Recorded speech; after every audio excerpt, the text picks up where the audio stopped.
పరమ పవిత్రతకు పెట్టింది పేరైన శబరిమలలో అపవిత్ర కార్యక్రమాలు జరుగుతున్నాయి. తాజాగా అయ్యప్ప భక్తులు బయటపెట్టిన వీడియోలో కొన్ని సంచలన విషయాలు వెలుగులోకి వచ్చాయి. శబరిమలలో నిషేధ వస్తువులు లభించడం అందరినీ షాక్ కు గురిచేసింది. శబరిమల వెళ్లే భక్తులు ఎంతో నిష్టగా మండలం పాటు అంటే 41 రోజుల పాటు దీక్ష తీసుకుని శబరిమల యాత్ర కోసం వెళుతూ ఉంటారు. దీక్ష చేపట్టిన రోజులు భక్తులు మద్యపానం, మాంసం, సిగరెట్టు, గుట్కా లాంటి అలవాటుకు దూరంగా ఉండాలని నియమాలు చెబుతున్న మాట. భక్తులు కూడా ఇదే నియమాలను ఆచరిస్తూ దీక్ష చేపట్టిన భక్తులు చెడు అలవాట్లకు దూరంగా ఉంటూ ఉంటారు. ఇలా దీక్ష చేపట్టిన భక్తుల్లో కొంతమంది ఆ తర్వాత కూడా శాశ్వతంగా అలవాట్ల నుంచి బయటపడేందుకు ఈ దీక్ష ఉపయోగపడుతుందని చాలా మంది నమ్ముతుంటారు. అయితే ఇంత నిష్టగా ఉంటూ వందలాది వేల కిలోమీటర్ల దూరం ప్రయాణించి శబరిమల వెళ్లే భక్తులకు అక్కడ నిషేధిత వస్తువులని అందుబాటులో ఉండడం వివాదాస్పదంగా మారింది.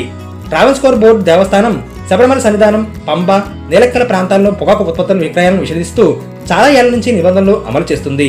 ఈ 3 ప్రాంతాల్లో విచ్చలవిడిగా సిగరెట్లు, గుట్కాలు, కొన్ని సందర్భాల్లో మద్యం బాటిల్ కూడా విక్రయిస్తున్న విషయంపై ఆలయ అధికారులకు ఫిర్యాదులు అందాయి. ఫిర్యాదులు చేస్తున్నా ఫలితం ఉండడం లేదు.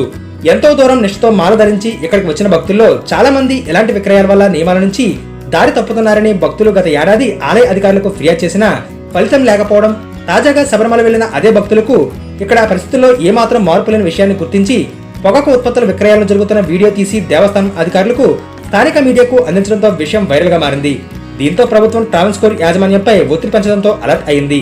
కేరళ ఎక్సైజ్ శాఖ అధికారులు స్పెషల్ డ్రైవ్ నిర్వహించారు. ఎక్సైజ్ అధికారులు చేపట్టిన డ్రైవ్ లో శబరిమల, పంబ, నీలక్కల ప్రాంతాల్లో పదుల సంఖ్యలో ఉన్న దుకాణాల్లో విక్రయాలు జరుగుతున్నట్లు గుర్తించారు. పంబ ప్రాంతంలో ఏకంగా 80కి పైగా కేసులు నమోదయ్యాయి. ఇప్పటికే 40 మంది పైగా అరెస్ట్ అయ్యారు. ఎక్సైజ్ అధికారుల విచారణలో పొగాకు ఉత్పత్తుల విక్రయాల విషయంలో కొందరు అధికారులు సహకారం ఉండడం వల్లే జరుగుతున్నట్లు సమాచారం.